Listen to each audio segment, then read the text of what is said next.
from these days of his childhood, Sora sensed an enigmatic presence within him, a soulful essence that seemed to echo from a concealed depth. It felt as if a stranger, an elusive entity, observed him from behind an internal veil. Sora harbored an unwavering belief that this mysterious force held something extraordinary, destined to awaken within him. Born into a distinguished lineage, blessed with the fortune of a noble family, Sora aspired to know his heritage. Despite the loss of his mother, he clung to the hope of awakening latent powers and mastering his family's revered fan-blade Deteki. His ambition centered on becoming the patriarch of the Mitsui clan, safeguarding the enigmatic demon.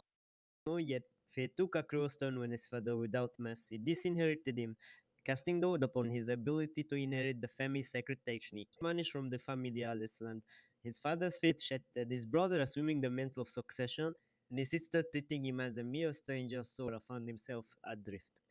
In the depths of despair, Sora, at the tender age of 13, planned to return to his island, building newfound strength shattered within a merchant ship's cargo hold. He envisioned reclaiming his birthright 5 years hence. Upon reaching the mainland, in the bustling town of Ishka within the kingdom of Canada, Sora's dreams faced an unexpected setback. The guild, once his best on recognition as an adventurer, now cast him aside. The receptionist icy stare and the guild master's letter of dismissal shattered his inspiration. His goal litigations revoked Sora, bewildered and crestfallen, discovered an obscure guild rule, a clause demanding dismissal if one failed to advance within 3 years. The receptionist's indifferent explanation, accompanied by a cold star dripping with disdain, left Sora feeling nothing more than a burdensome misery. Ishka reliant on adventurers lure. Repel Mostral's raids had lost faith in Sora. He had relocated to this town with the hope of forging a legendary adventurer's path, a narrative now slipping away like sand through his fingers. The receptionist, groaning at his missed opportunities, critiqued Sora's lack of progression. When Sora lamented the commission fees, the receptionist's response, last with the contempt, painted him as nothing more than a futile inconvenience. As he faced this harsh reality, Sora grappled with the unrevealing of his once so vivid dreams, a bitter taste of disillusionment settling upon his journey. In a severe thought, the receptionist scoffs at Sora's plea, expressing disbelief that he couldn't master a measly silver coin in 3 years of enjoying the privileges bestowed upon adventurers. Judging by his feeble explanations, she deems his desire well deserved. Sora, once welcomed at the guild, now finds himself cast out, his adventurer's identity checkered with hell, stripping him of a petty rewards. While other city job back on, they mostly into mundane maintenance professions. Committing to such tasks could hinder his strength and recognition. Over the past 3 years, Sora's pursuits mainly involve herb gathering, offering a semblance of usefulness. Gets the sense of stagnation persists since he departed his homeland 5 years ago. He feels a peculiar relief, acknowledging the strained relationship with the guild. Harmony's level display, man. Magical. Miro reflecting one's abilities and summarizing talents, Sora confronts his stagnant rank, the lowest value unaltered since his island departure. The realization of making no progress weighs heavily, a consequence of his herb-centric endeavors. So Sora reflects on how the trajectory to this point. 5 years prior, Mananius extended an invitation to Sora, proposing a partnership aimed at enhancing his village's financial standing. Plus, along with Frenzilio, Poyopistes, Miro, a full-modded mage, and Luna, a benevolent cleric, warmly invites Sora to join their party Falcon Sword. Initially hesitant, Sora grapples with the familial abandonment, deeming himself a burden. Despite turning down the offer, Las perceives Sora's dedication to swordsmanship, admiring his graceful form. Moved by sincerity, Sora eventually agrees to join their party, savoring moments of camaraderie. Albeit, despite slaying monsters and completing quests, Sora's rank remains stagnant. The guild is warned of a potential parasite adventurer infiltrating high-level parties to level up. Learning discovery, Sora discloses his rank's lack of progression to his friends. Instead of sympathy, suspicion, and hostility greet him. Branded a parasite and traitor, Sora is expelled from Falcon Sword, his reputation tarnished across the guild. Luna, the voice of reason considers the possibility of after talent climate, Sora recalls an ancestral legend involving a swordsman who sealed a demon, adding a layer of mystery to his predicament. 300 years ago, mysterious door remains sealed at rank 99 and an enduring enigma. Luna attempts to console Sora, emphasizing that even legendary figures have their limits, and Sora happens to be at rank 1. She assures him that alternative paths exist for those outside the realm of adventurers. Albeit Sora's reputation as parasitic makes finding a party impossible, plunging into a peerless cycle of dwindling finances and waning prestige. Expelled from the Adventurers Guild, he walks the streets, vulnerable to misfortune. So Thief targets him. Recognizing Sora as just another luck-stricken adventurer, the stolen satchel contains little value, mere bottles and herbs. Sora demands the return of his belongings, but the thief reveals an illegal herb, identifying him as an herb gathering specialist. Desperation pushes Sora into the clandestine world of the underground herb trader. Despite his reservations, Sora succumbs to the lure of any available job. The criminals seek and receive a herb in the treacherous depths of the Death's Forest, where previous adventurers sent on the task never returned. So Sora begrudgingly becomes the exception. Lamenting his descent into shady rings, he clings to a semblance of sanity and dignity, convincing himself he's just another common adventurer. In the heart of the first forest, Sora discovers and gathers the requested tablet. Momentarily embracing a certain euphoria as he contemplates the viability of opening an herb shop. The revelation of a demand for herbs fuels a fleeting sense of optimism. However, Miro, an unexpected presence interrupts his musings with insults, threatening to shed the budding positivity. Sora refrains from retaliating, inviting more abuse from you. Thankfully, Lash, a member of Falcon Sword, intervenes, preventing further verbal assault. Group the Falcon Swords, a fairly well-considered party, emerge as a stabilizing force in Sora's tumultuous journey, offering a glimmer of hope amid the challenges he faces. In the bustling realm of Ishka, where guilds and adventurers intertwine, a peculiar dynamic plays out. The prominent B-rank parties hold sway, their prowess unmatched, while the C rank is a haven for seasoned veterans and promising newcomers alike. Is a place where aspiring adventurers find their footing. Amid this lively scene, as a discerning observer notices an unsettling change in the fate of a fellow adventurer named Sora. Sora, despite being ousted from the guild, stubbornly clings to his adventurer rank. Less genuinely concerned for Sora's well-being, advises him to abandon the perilous path before it leads to his demise. Sora, ever sarcastic, acknowledges their concern with the touch of irony, thanking him for the unsolicited advice. Yet surprisingly, Sora humbles himself, bowing in apology, an unexpected turn that catches those around off guard. Last attempts to steer his team's attention away from Sora, urging them to move on. However, Miro, perhaps fueled by personal animosity, takes a final jab at Sora, branding him a loser with the questionable hygiene reply. Most the group gathers to depart Luna. A constant and Sora's turbulent journey expresses her relief his continued survival. Sora was grateful for Luna's unwavering support, recalls a night when you overheard her branding him a parasite, the very term others had used against him. Sora also speculated on Luna's concealed romantic feelings for Luna, as if reading Sora's thoughts, warns him of the perilous forest, a vast expanse where many adventurers have vanished. Even Sirenk parties have succumbed to the unknown within its depths. So Sora, perceptive as ever, deduces that illiquid parties are deliberately dispatched, a cost-cutting measure that endangers countless lives. Despite the disconcerting revelation, Sora remains unfazed, recognizing that a decline in adventurers might benefit his burgeoning hair-gathering business. Unshackled from the guild's constraints, Sora dreams of establishing a medicinal tea shop or in Equilna City.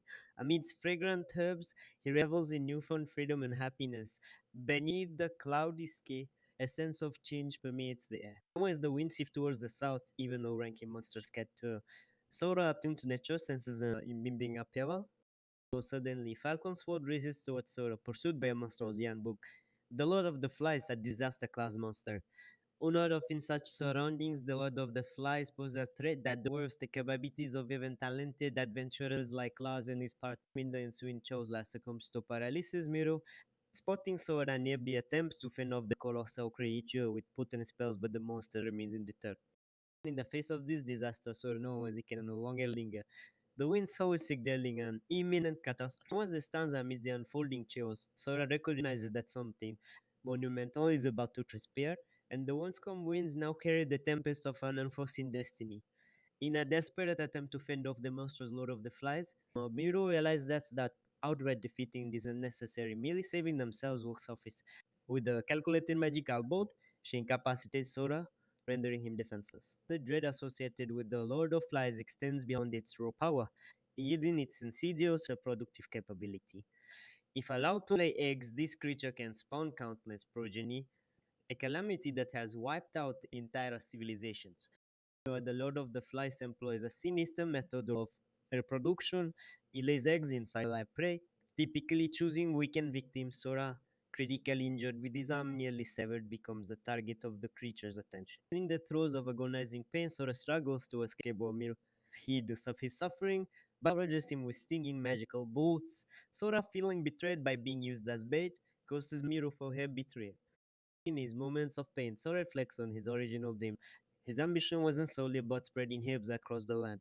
It stemmed from a deeper desire to prove himself as a capable protector. Born into a family that derided him for being empty-headed due to his name, Sora's quest was to demonstrate his worthiness by mastering his family's family style. Recalling his mother's words about the boundless potential symbolized by the ski, he sought a destiny beyond the confidence of the mischief family. As Zora awakens, he finds himself in a mysterious underground cave, paralyzed by a potent agent coursing through his veins. The Lord of the Flies is absent, replaced by an unsettling crunching sound nearby. Horrified, Sora witnesses men being devoured alive by the monster's lava. The creature captured its prey as to serve as sustenance for its young, careful not to kill outright. The realization dawns on Sora it is inside the lair of the Lord of the Flies, surrounded by its ravenous offspring. Lava crawled relentlessly toward him, reaching his fingers, arms, legs, and feet similar to mosquitoes. They excrete a substance that conceals the pain of their feeding. Sora, in the throes of consumption, despairs at the impending loss of his limbs, his life, and his ambitions. In this dark pit of irrelevance and obscurity, Sora cries out against the inevitability of death, regretting the choices that led him to this grim fate. As the larva reaches his mouth and throat, robbing him of the ability to scream. Sora is left with nothing but internalized despair and the haunting question of whether a different path might have spared him this horrific demise. In the eerie silence that reverberates within the confidence of his own mind, Sora grapples with the unsettling scenario unfolding around. A myriad of insatiable entities akin to a thousand voracious young mercilessly tear him apart. Despite his desperate search for an escape from his nightmarish predicament, he finds no solace. His hands and legs, once integral parts of his identity, are now lost to the relentless assault. Resigned to his grim fate, Sora acknowledges his earlier surrender, realizing he should have relinquished hope long before. The name Misurugi Sora, once a defining aspect of his identity, is now a distant memory. In this serious struggle, Sora contemplates his dwindling selfhood, confronting the harsh reality that he no longer recognizes the person he once was. Amid the chaos, a voice within Sora urges him to consume the larva, a perplexing proposition considering the overwhelming odds against him. Even if he were to devour dozens of them, the voice acknowledges the futility in halting the inexorable consumption of his being. Nevertheless, a persistent inner voice challenges Sora towards his passivity and valiantly struggling through the bitter end. Sora, having lost all semblance of willpower, contemplates the inevitability of his demise. The voice, seemingly infuriated by Sora's acquiescence, hinted at the potential amusement his demise would bring to his father. However, Sora retorts that his father had long disowned him, rendering his death consequential to the men who had abandoned him. Fueled by a potent mix of anger, resentment, and pettiness, Sora redirects his focus towards those who have scorned him, including his brother, Lord Falcon Sword, the guild receptionist, and the citizens of Ishka. Faced with the prospect of becoming the subject of mockery and death, Sora decides to go down fighting, vowing not to perish before his enemies do. In an unexpected turn, Sora begins to consume the larvae with a newfound determination, eating them by the dozens. His laughter punctuates the absurdity of the situation, questioning why he hadn't embraced such audacious actions earlier. Also, as resolve intensifies, fueled by a desire to turn the tables on those who have wronged him. In a moment of clarity, he internalizes the significance of his mother's chosen name, Ski, Limitless Ski, realizing that he is without boundaries or limits. The Sora continues his frenzied consumption, the enigmatic voice within him initiates a profound contract. In this surreal moment, Sora encounters an impossibly large serpentine dragon, a being both separate and unified. The dragon imparts a name to Sora, a sacred book beheld by him alone. Suddenly, Sora's body ignites with intense heat, leaving him unsure whether it's his bones or flesh that are ablaze. Then the mounting head compels him to release his emotions to shout, screams, and bellows, marking a transformative and tumultuous turning point in his harrowing journey. In the hallowed echoes of his home island, for the subtle and frozen native that mirrors the legendary exploits of phantom sword users who defy their limits. This power, once the exclusive province of others, now courses to Sora's veins. With the determined activation of his core, the dormant might of the soul eater surges forth, a force that had slumbered within him since time immemorial. Sora, now the inheritor of the Mitsurugi clan's legacy, is entrusted with the famed blade style, technique requiring a quarter to wield. This mystical power empowers its wielder to vanquish formidable demons, a yearning that has fueled Sora's ambition since youth. With the power of the sun cradled in his palms, the time has come for him to ascend to the heavens. Raising his sword high, Sora unleashes the Soul Eater upon the monstrosely. A swirling vortex emanates from his weapon, tearing through the cave with a voracious appetite, devouring every trace of the loathsome larva that infests the cavern. With each stroke, a surge of pleasure courses through Sora, prompting contemplation on the newfound abilities bestowed by the Soul Eater. With the larvae, once formidable foes now cower and the Curio Winter Sora, the standstill. The dim is swift, and Sora wonders at the sensation of power coursing through his being, a power that seems to mend and rebuild him with every strike. Opening its level display, Sora is astonished to find that his rank has ascended to 2, dispelling the misconception that his limit was mere 1. The sudden surge of experience long withheld now flows through him like a rejuvenating stream. Also, the solitary dragon feasts upon the souls of the Lade, converting them into an literal force. Sora revels in the realization that the lair is an all-you-can-eat buffet of power. In mere minutes, the Lord of the Flies, the harbinger of doom, arrives. Sora, unapologetic and taunting, acknowledges the feast yet upon the noise of spring. A mischievous grin adorns his face as he envisions the despair of the monster discovering its brood as nothing but hollow husks. Sorano, a vessel of overwhelming power, expresses his gratitude to the Lord of the Flies for unwittingly leading him to this awakening. The creature, once a threat, attacks with furious vengeance. Yet, compared to Sora's attempts to flee, he now moves with a newfound grace, effortlessly navigating the cave as the soul eater within him pulses with vitality. The battle has transformed, and Sora embraces the surge of power that courses through him, marking a defining moment in his quest. In the herald dance of each cut upon the monster's creature's sinewy hide, Sora savors the exhilarating surge of berserk coursing through his veins. With every strike, a fragment of the beast's essence fuses him seamlessly with his own, a dark communion that sends shivers of ecstasy down his spine. Maniacal laughter scabbers his lips as defiantly snarls at the Lord of the Flies, compelling it to beg for mercy. An ironic twist, for it shows the crazy himself had uttered a mere 15 minutes ago. Within the artistry of the Mitsurugi clan sword style, the Phantom Blade technique demands relentless, powerful sword swings intended to reduce adversaries to no good dust. Yet Sora, burdened by a lack of inner strength, has struggled to fully harness this formidable power. The clan's sacred duty is to guard the world against the malevolent forces of the Demon Gate, requiring each member to be a formidable combatant. Needs the battle's crescendo, Sora senses a warning efficacy in his soul's connection, a subtle signal that the Lord of the Flies is faltering. Instinctively, he realizes that the creature's soul too diminishes in potency. As in the moment, he decides to conclude the skirmish. Relentlessly, he continues his assault until the monster, sensing impending defeat, attempts a desperate hat-trick. Mindful not to underestimate his adversary, Sora, despite reveling in newfound power, prepares to conclude the battle with a move honed over a lifetime, Miguel of the Blade style. Once the Lord of the Flies is asunder, its once majestic wings reduced to mere confetti, Gala, a simplistic yet devastating jumping attack becomes the instrument of its demise. Acknowledging the Lord of the Flies for serving as an unwitting training partner, Sora bids it farewell, ushering it into the afterlife. So the forest echoes with the creature's final lament, and Sora reaps an immense harvest of experience and soul power for eclipsing any gains from previous encounters. However, victory builds a new challenge escaping the monster's lair. Throughout the skirmish, so tapped into his spiritual energy to augment his physical prowess, akin to the manner wielded by magic casters. Yet for the Sword clan, the Phantom Blood style hinges on an internal spirit animal surpassing the capabilities of traditional mana. At level 5, a testament is recent trials. So contemplates his next steps, turning his attention to another captive within the monster's lair. Sora discerns that the Guru is no mere human but a Kajon, an ancient race and historical adversary of humanity. Once revered as mythical beings, these creatures are now haunted for their covered the haunts, repositories of potent magical energy. This encounter marks Sora's first tangible encounter with the Kajon, substantiating the forest whisper legends. Intrigued, he scrutinizes the captive Kajon, pondering the course of action for this mysterious being that the forest, once a realm of rumors and myths now unfolds before Sora, laden with secrets waiting to be unveiled. As Sora surveys the awakening Kejun, he notes her disheveled state, cleared with mud and clad in attire that barely qualifies as clothing, luxurious terms for him being seemingly devoid of garments. His fingers clasp Kejun's horn, a valuable commodity that could fetch a fortune in the markets, ensuring a lifetime of comfort. Moreover, the Kejun soul exudes a rare quality, tempting Sora with the prospect of a substantial level boost should he consume it.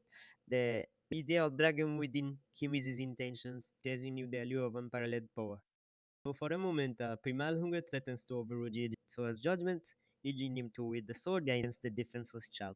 In moments of clarity, he recoils from such dark thoughts, striking himself in the face to dispel the intrusive notion. So Sora resolutely refuses to inflict harm on the innocent, adamant in his commitment to spare those who haven't wronged him.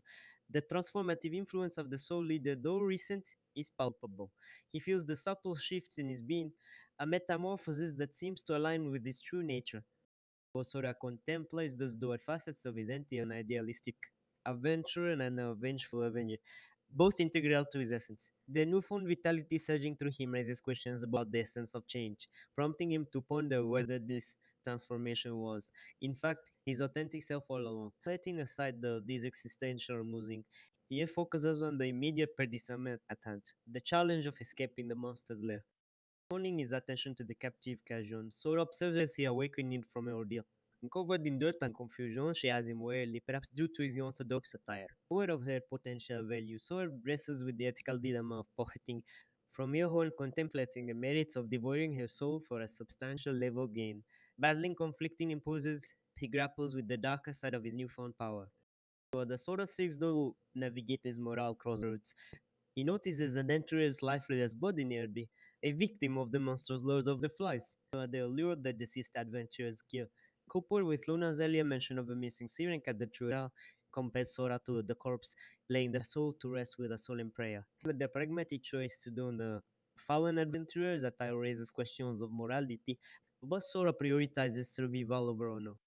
Ready to depart, Sora is interrupted by the awakening Kajun, who regards him with suspicion. Attempting to convey the recent events, Sora elucidates the demise of the Lord of the Flies and their current location within the mountainous expanse of Fate's forest. Despite his efforts, the Kajun remains wary, a testament to her mistrust, possibly fueled by the paralytic venom still coursing through her veins. In a surprising turn, Sora offers an escape route through the cave, relying on his fused limbs to climb effortlessly. The occasion unable to verbally communicate her thoughts, conveys determination through her gaze, punished by her willingness to accompany him despite the historical unicity between the races. Sora instructs her to hang to his back as they embark on ascent. Did the unconventional do so as into the skies, departing the depths of the monster's lair. Sora, reflecting on the surreal experiences of the past hours, feels a sense of rebirth. Surviving the ordeal hits him with the force of realization, tempting tears of relief. However, mindful of the Kajunan's back, he restrains his emotions. From between the surface, Sora's emotions remain tumultuous, the cathartic release tempered by the presence of the grateful Kajun. Accustomed to being viewed as a parasite, the genuine thanks offered by the Kajun resonates deeply with Sora, proposing to guide Sia back to her home. He encounters understandable hesitance and suggests leaving her beneath a prominent tree.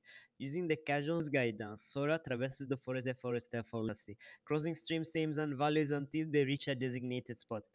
The Cajun collects detoxifying berries. So we contemplate the potential profitability of these newfound resources. The Cajun, now able to communicate better, expresses gratitude, marking a rare moment where Sora's deeds are acknowledged. Through this time with the Cajun has been brief. It triggers a shift within him, a longing for purpose beyond the relentless pursuit of vengeance.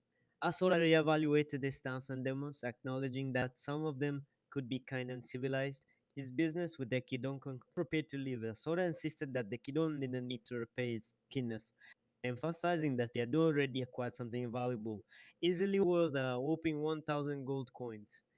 In a moment of camaraderie, the Kidon named Suzum inquired about Sora's name. Sora in return introduced himself, forging a connection in this unlikely encounter. Suzum provided verbal instructions on how to return to Ishka city by following the great river Kale, while Sora ventured deeper into the forest. He says magical creatures are around him, yet they refrain from attacking, recognizing him as the undisputed apex predator. Despite the mystical ambience, Sora grew bored during his extended tree to the forest, yearning for human interaction. Suddenly, Huma voices reached his ears, prompting him to investigate. He discovered a sizable division of soldiers, identifiable as the Canary Kingdom's forces. The mission is to eliminate the Lord of the Flies, unaware that Sora had already dealt with the threat. Also, that Falcon Sword must have informed the city, triggering the dispatch of the military force, spotting familiar faces. Laz, Luna, Ilad, and Miro among the soldiers. Sora couldn't help but feel a vindictive pleasure. Though injured from their previous encounter, they had joined the subjugation force. Despite his vengeful thoughts, Sora restrained himself, realizing that attacking now would make an enemy of the entire kingdom. His focus remained on the Falcon Swords. He envisioned not just killing them, but thoroughly humiliating and ruining their reputation. Approaching the soldiers, Sora waved for help, claiming to have narrowly escaped the word of the flies. The city of Ishka, crucial for protecting the Canada kingdom, relied on adventurers and served as a major trade hub. Sora, currently at the Adventurers Guild, accused Falcon Sword openly, adding a twist of fate to their strained relation. Was an intermediary facilitate the meeting. Last found it hard to believe Sora's accusations, citing the monster's paralytic agent affecting his judgment. Sora, with a hint of sarcasm, commended Yasu's reasoning and posed a question about their escape from the Lord of the Flies, turning the dire situation into a darkly humorous exchange. A surge of frustration caused, though, Sora as he found himself in the thick of bureaucratic scrutiny. Magic attack, which had seemingly defied the laws of spellcasting physics, had hit him when the intended target. Even a novice magician would have been positioned behind. No one convinced by the receptionist's stern reminders to stick to the facts, Sora couldn't help but point out the glowing omission. No mention of repercussions for Falcon's sword. In a display of defiance, Sora scoffed at the notion that the meeting was solely about confirming facts. He suspected the real agenda was to concoct a way to dismiss his claims and safeguard their interest. The receptionist was pleased for him to watch his language, only fueled the smug satisfaction at being on the other end of the sword this time. As the tension escalated, Miro, perhaps seeking a resolution, dared to ask Sora what it would take to satisfy him.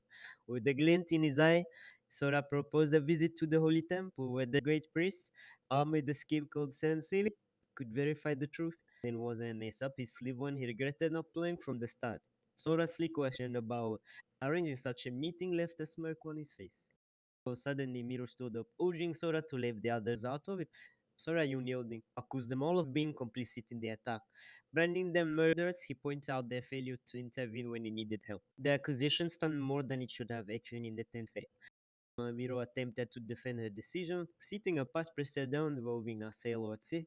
The sailor, clinging to a piece of driftwood, refused another desperate soul, leading to a tragic drowning. Once Miro recounted the thought, she unwittingly sealed her guilt, indirectly admitting to intentionally attacking Sora. Seizing the opportunity, Sora turned to Lars, questioning if he realized the gravity of Miro's admission. Quoting him mistake, Miro apologized to us, explaining her desperation to save him. Leolas, displaying unexpected kindness, absolved her of blame, prompting a heartfelt embrace between the two. Sora seized the moment, demanding Lars step aside to allow him to settle the matter by killing Miro. His thirst for revenge was palpable, and he decided to inflict more than just a swift end. Lars, however, resisted Sora's proposal would lull reparation. Sora reminded Lars of his commitment to do whatever it takes to make things right, emphasizing Miro's attempted murder. The argument unfolded with Sora asserting that his survival was solely due to his strength and luck, maintaining the fact that Miro had committed a grave offense. In response, Lars contended that Miro hadn't technically killed anyone. Seizing on an opportunity to change this perspective, Sora posed the hypothetical scenario involving a fatal stabbing and a passing priest with a isolation spell. A thought probably meant to sway Lars to reconsider Miro's culpability. In a twist of irony, Sora cleverly wielded Lars' own reasoning against him, highlighting that being researched didn't erase the fact that it had occurred. Lars, stunned into silence, faced the weight of Sora's argument. However, Aya, unwilling to back down, pointed that Sora had only suffered an injury and deemed it irrational to demand a life in exchange for that. For a moment, Sora found himself on the defensive here. He argued that having his arm ripped off would be more cruel than outright killing him. Lars, intrigued, asked for an explanation, prompting Sora to cheerily delegate the task to Ayat. He meekly explained the Lord of the Flies' paralytic venom and its gruesome method dragging victims back to the nest alive, where they would be eaten alive. Sora chimed in, emphasizing his luck in escaping and deeming to make them understand the despair he endured. Laz intervened, instructing Sora not to speak against his friends. Unyielding, Sora declared the Phoenix Right Trail wasn't over until Laz suffered a breakdown. Is Destiny Flaz ever wondered why the party chased after him, establishing a motive for Miro's actions? Sora highlighted Miro's intentional use of non-lethal wind magic, knowing the word of the fly sought living victims.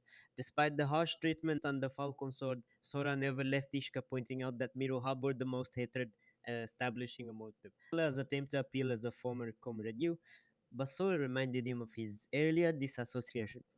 Miro, maintaining her innocence, claimed to attack Sora only in emergencies. Sora pushed it further, alleging Miro's romantic interest in Lance, prompting her denial and a threat to use her influence. Emphasized Sora called their bluff, demanding a priest with light detection to settle the matter. The room fell silent, and Sora dropped a hefty sum of gold coins, plundered from the king of the flies' nest. While the room was stunned into silence, the receptionist deflected responsibility for the payment of Sora.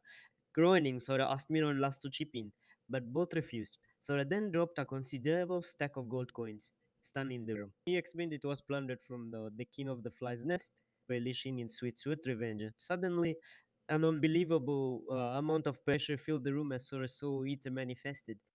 Just as Sora was reveling in his moment, the door swung open, hitting him and ruining his cool pose. So sharply, the man entered, inquiring if Sora was the man who came from the nest of the Lord of the Flies.